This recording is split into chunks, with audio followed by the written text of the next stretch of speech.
What is wrong with us? We're so buried in our phones. Our phones have become a shield for us. That's what's wrong with us. That's part of the social fabric that has continued to be ripped apart. And, it's just technology driven. That's what's happening here, John. Sometimes I'm sitting in a chair, the wife's on the couch, and she's going through it, and I'll just text her. That's brilliant. What are you doing? I'm going to start doing that. That's great. Yeah. That's great, John. So this, on a serious and tragic note, we've all seen this video out of Charlotte, right? Where this man stands up and out of nowhere just stabs a woman in the neck in Charlotte, right? And it's become the political flashpoint of the moment. We know this guy was arrested 14 times, and there's the policy side of analyzing this story that you've seen play out ad nauseum over the last several days. What's going on with the DAs? What's going on with our judges in this country? The judge here was a total hack in this case with this guy who was arrested 14 times. You obviously have the racial component, a black man, a young white girl. There's all that. But something stood out to me that I think we actually have to dig into, and I want to take your calls on it, 913-408-7957. And that is that after this young woman was stabbed in Charlotte on that light rail, nobody helped her for a minute and 35 seconds. If I were to go dead air right now for a minute and 35 seconds, it would seem like an eternity.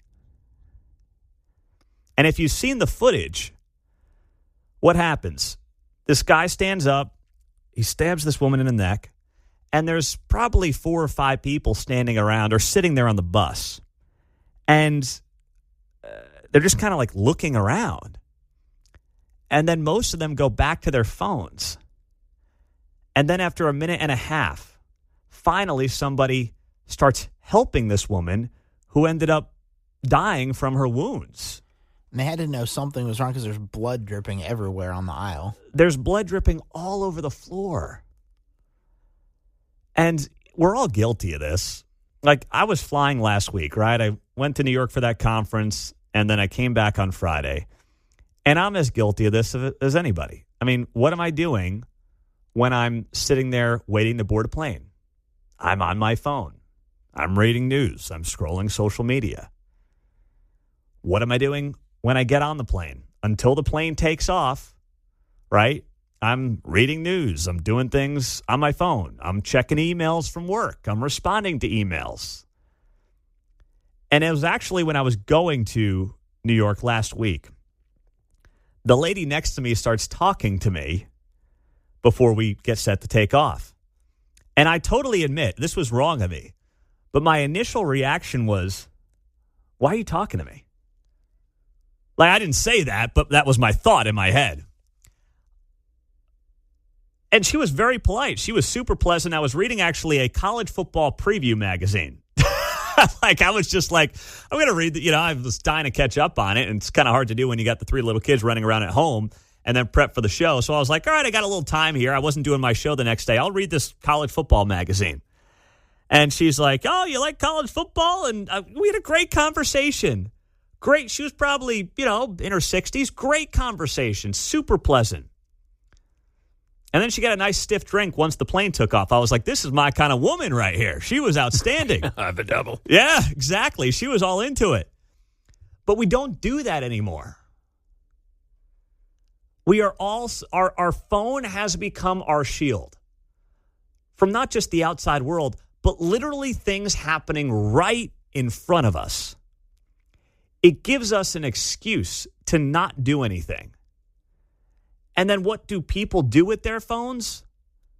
If they're going to do anything, if God forbid something's happening or something's unfolding in front of them that's violence that they know is wrong, instead of interrupting it, they just film it. And I admit, I don't know how we change this. Human nature is what it is. I don't know how we change it. But when I see this woman on this Charlotte light rail go through what she went through and no one do anything for a minute and a half, that is a lifetime.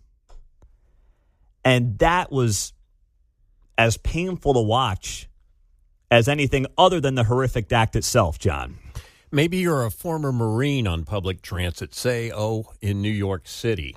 Glad you brought that up. And maybe you step forward because someone's being a nuisance. Mm-hmm. Gosh, what happens then? Well, you bring up a good point with Daniel Penny, right? Daniel Penny saved lives on that New York City subway story about a year ago.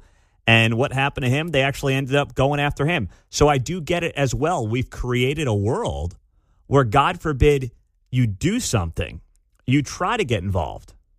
What happens? It backfires on you. What happens? You suddenly become the bad guy. So I get that you're absolutely right. That's one part of it. But I'm not even saying someone should attack this guy because he's got a knife on him. He's clearly a maniac. But no one even stops to help the woman. It was like it didn't even happen. Yeah, I know. It was like it wasn't didn't like even they happen. ran and go, whoa, not me. Yes. Nobody even moved out of the way. I know. It's like, another Tuesday. Yeah. That's the part that I was just shocked by. And that says a lot about all of us. It's not a blame of any one person. It is, we are all guilty of this. Well, they were too stupid to be scared, apparently, because they're on their phone. You're not paying attention, right? And that's the other thing. It's like, wait, why wouldn't you at least react like that? Like, whoa, not me. Yeah. It's just like, going back to TikTok. Like, no. 913-408-7957. That's our text line and our studio line on KCMO Talk Radio 95.7 FM. On the text line, Pete, the Daniel Penny effect gives people pause. You're right. I mean, that's absolutely true. But I'm not even talking about that part of it. That's one part of it. But no one even got down to help the woman and try to stop the bleeding. Rip your shirt off. Try to hold the wound down. Call 911. No one does that for 95 seconds. That's insane to me. Yeah, it's not so much maybe you think about Daniel Penny, but it's just that the narrative has flipped inside out like we talk about, where the exception is somehow a rule, Daniel Penny, and then vice versa. Steven's in KCK. What's up, Steven? Yeah, Pete, I was wondering about this, too. They sort of talked about this a little bit on Laura Ingraham last night. But I watched that footage, and I had I think there's a lot of complicated factors here. One is that most of these East Coast war zone inner city destinations have no gun policies either. So these animals know that nobody's packing. If this happened in Topeka and God forbid Kansas City, there'd be someone with a stun gun or someone with a weapon putting this guy down when his back is turned. I mean, there'd be 3 or 4 guys going at this guy. So I think it's the Daniel Penny effect. I think it's the people simply are anesthetized in those East Coast war zones. They don't care.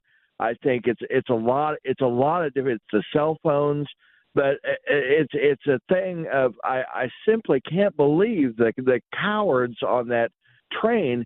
That man is walking up and down the cabin saying, "I got the white girl. I got the white girl," and no one does anything. He has to sit there in the cabin and wait for the cops to get him. I mean, it's absolutely. I don't think you can blame this on cell phones. He's sitting there over and over, admitting what he did, and someone in Kansas or I Missouri, see what you're saying. Someone would have beaten the living hell out of him. I'm sorry. Listen, I think the odds are better.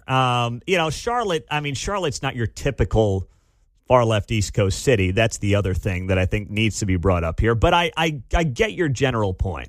But it's an apathy that we have for basically anything going on around us. Yeah, I mean, it divorces you from reality. I see a lot of people walking, not on a sidewalk, but they're just walking, looking at their phone or acting like they're talking. They're not talking to anybody. Yeah, I know. They just want to look occupied and not like a sitting target. It reminds me, and some of you are going to get upset when I make this reference, because I know some of you are going to say, you're just promoting your boy. All right, Bill O'Reilly's new book. Let me tie this to Bill O'Reilly's new book. John's laughing in there at me. But the book opens up confronting evil with the former Roman emperor, Caligula. And there's a part of this story about Caligula, who was the emperor, I don't know, like AD 37 until 41, something like that. And Caligula was a nut. He was a madman. And he would have, people thrown out to the lions in the Colosseum before it was today's version of what we think of at the Colosseum, right? And then randomly, he would sometimes do this. he would take people from the stands and throw them to the lions. Literally, he would point to people in the audience and have his people drag him out into the Coliseum and die by getting torn apart by the lions. And the audience wouldn't bat an eye. They would actually cheer it on. Why? Because they were scared that if they didn't cheer it on or if they stood up for what was right, they were going to be next. They were going to be the next ones that he said, take him, feed him to the lions. Suddenly, Chris Martin and Coldplay don't look so bad.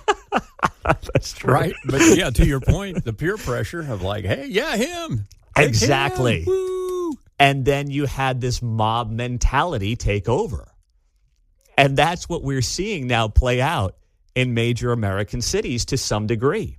It's an apathy, and it's also a mob mentality of, boy, I don't want to be next. I better keep my mouth shut. I better not help this person who I know is dying because, well, what if this guy turns around and does it to me? And that is a scary place to be as a society. And I'm sad it's where we find ourselves in too many cases right now. And that's a part of this story that I think is very relatable to all of us just going about our day-to-day lives. That was Victor's tirade yesterday. That's right. 913-408-7957.